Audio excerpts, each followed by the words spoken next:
मेरा परिचय यही है कि हमारे पूज्य गुरुदेव भगवान यथार्थ गीता के प्रणेता स्वामी जी हैं, उनका मैं छोटा सा सेवक हूँ और महाराज जी का दर्शन करने आया था। पालघर में हम लोग का आश्रम है और यहाँ पर आज भव्य एक आयोजन है। भगवान राम जी का जो अयोध्या धाम में भव्य मंदिर बना है, तो वो जनवरी महीने में ही मतलब के लोकार्पण उसका हुआ। तो ये क्या नाम है, प्रदीप सिंह जी हैं, ये पताली उर्फ प्रमोद सिंह, तो पंकज सिंह, ये सब लोग मिल करके यहाँ पर एक वही सत्संग का आयोजन भगवान राम के प्रति, आज समाज में भगवान राम क्यों जरूरी है, इसी विषय पर हम सब लोग 1 घंटे का सत्संग करेंगे।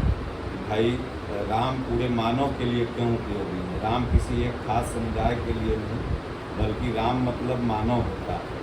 तो विशेष हम आपको सत्संग में बताएंगे।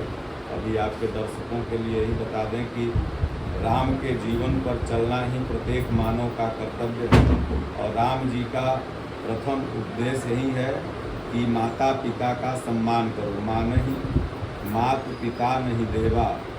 भगवान राम कहते हैं कि प्रातः काल उठ के रघुनाथा, मात पिता गुरु नाम ही माथा।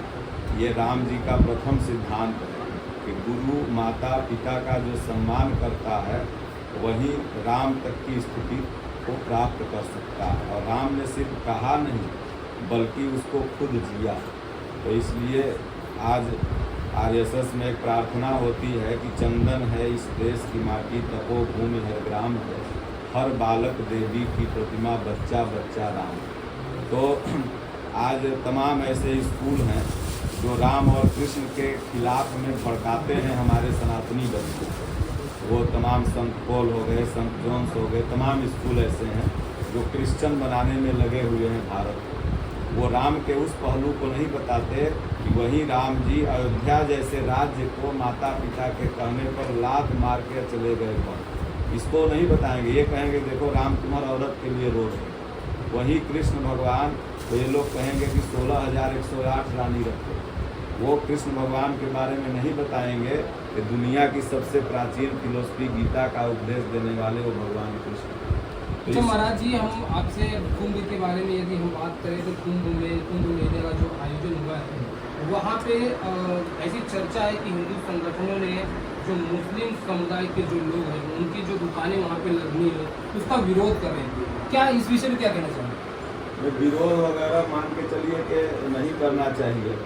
और क्योंकि यहाँ जो भी मुसलमान हैं वो अरब से नहीं आए, और जो भी ईसाई हैं क्रिश्चियन हैं वो इटली से नहीं आए, जो भी बौद्धिस्ट हैं वो थाईलैंड से नहीं आए, वो सब यहीं के हिंदू हैं। अगर 10 खतियान निकलवाइए 10 पुष्प पहले के, तो सब कोई न कोई राय शर्मा ही होंगे।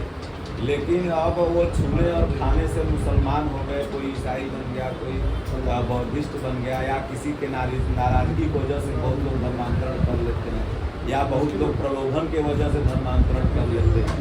तब उन्हें अब समझाने की ज़रूरत है कि तुम वही हो जो हम।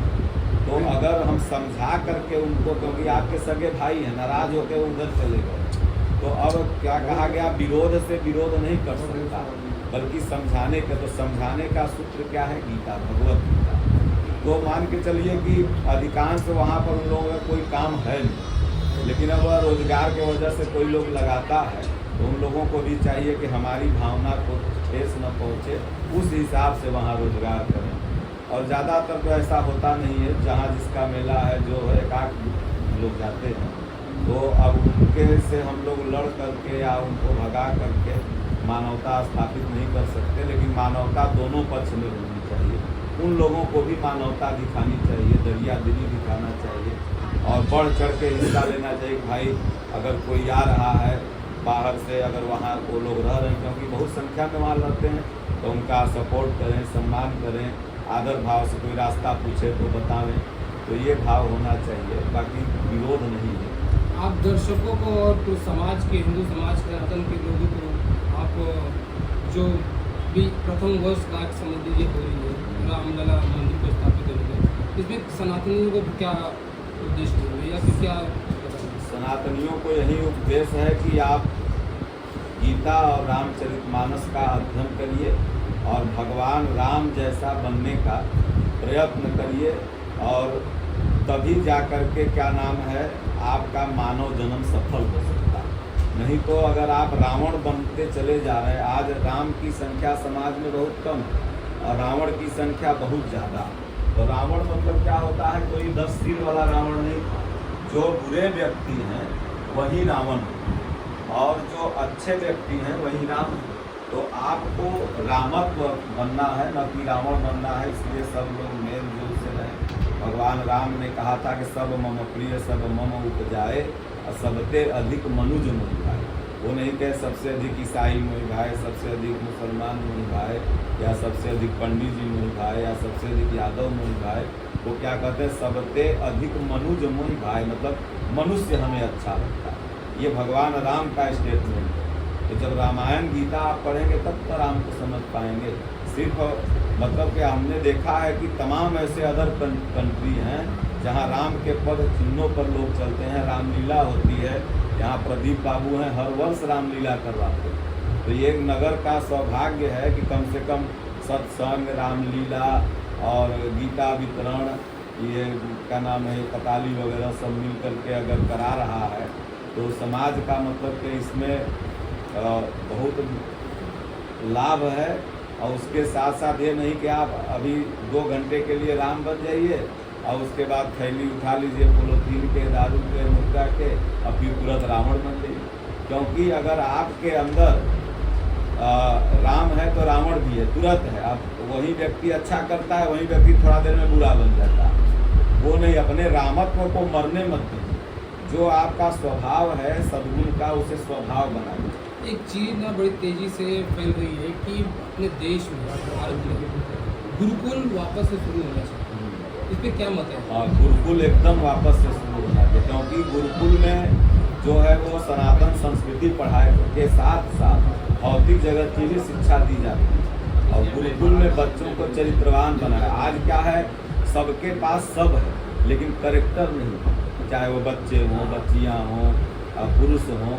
आज देखिए कि भारत में सरस्वती शिशु विद्या मंदिर, वहाँ के जितने बच्चे निकलते हैं इन सब बच्चों से लाख गुना बढ़िया, क्योंकि बचपन से वहाँ पर संस्कारमय पढ़ाई होती। या तमाम और जैसे रामदेव बाबा भी चला रहे हैं गुरुकुलम, या और तमाम स्कूल जहाँ पर धर्म की शिक्षा दी जाती है, तो इन आवारों से ज़्यादा अच्छे बच्चे वहाँ होते हैं। इसलिए पूरे सनातनियों को चाहिए कि हिंदू ऑर्गेनाइज से जो स्कूल चल रहे हों, जहाँ राम और कृष्ण की फोटो लगी हो, ये संतों का देश है, ये सेंटा का देश नहीं है। तो जहाँ पर सनातन संस्कृति बताई जा रही हो वहाँ पर अपने बच्चों को भेजिए। नहीं तो आपके घर में देखिएगा कि देवी देवता की मूर्ति आने वाले 10-20 वर्ष में गायब हो जाएगी और क्रॉस का चिन्ह लग जाएगा। मुगलों से ज़्यादा खतरनाक ये ईसाई लोग, ये स्वीट पॉइजन दे रहे हैं, ये आपके डीएनए को बदल रहे हैं, आपको पता भी नहीं चला।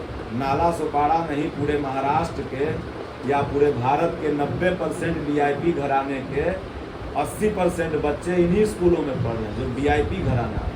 और आज देखिए कि सब वृद्धाश्रम में जाने को मजबूर हैं, क्योंकि माता पिता का वो लोग सम्मान नहीं करते, तो वो लोग ओल्ड मैन उनको समझते हैं। इसलिए अगर आपको जीवन में सुख, समृद्धि, शांति पाना है तो बच्चों को राम और कृष्ण से जोड़ के रखना होगा, तभी जाके हो सकता है। और नहीं तो मतलब कि फिर तैयार रहिए शेल्टर होम में जाने। धन्यवाद।